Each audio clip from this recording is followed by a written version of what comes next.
Africains consomment du faux lait en provenance d'Europe. Les industriels laitiers européens exportent de la fausse poudre réengraissée à l'huile de palme. C'est ce que dénoncent 5 ONG européennes et des producteurs ouest-africains dans la campagne « N'exportons pas nos problèmes ». Ils extraient la matière grasse du lait pour en faire du beurre, qu'ils revendent au prix fort et se retrouvent avec de grandes quantités de lait écrémé transformé en poudre pour être stocké. Mais comment l'écouler ? Pour remplacer la graisse animale, cette poudre est réengraissée à l'huile de palme, une huile 12 fois moins chère que le beurre.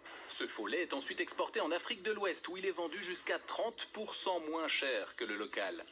Une fois en rayon, difficile de faire la différence entre fausse poudre et poudre 100% lait de vache. On trouve ce produit partout au Sénégal et même là où on ne s'y attend pas.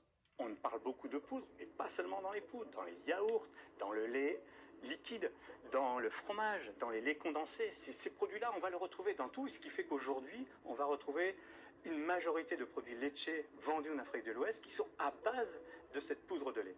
La firme laitière suisse Nestlé, qui commercialise la poudre Gloria, se justifie ainsi. Gloria rend les produits laitiers abordables et accessibles aux populations à faible revenu, en remplaçant la graisse de lait qui est chère par la graisse végétale. En 8 ans, les exportations ont plus que doublé, passant de 123 000 à 276 000 tonnes.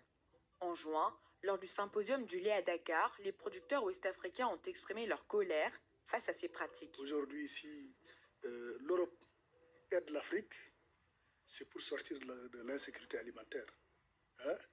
Mais, en fait, l'Europe est en train de créer l'insécurité alimentaire en nous envoyant du lait en poudre, dans la mesure où nous, producteurs, nous n'arrivons pas à valoriser notre production. La Commission européenne a d'abord nié ces accusations.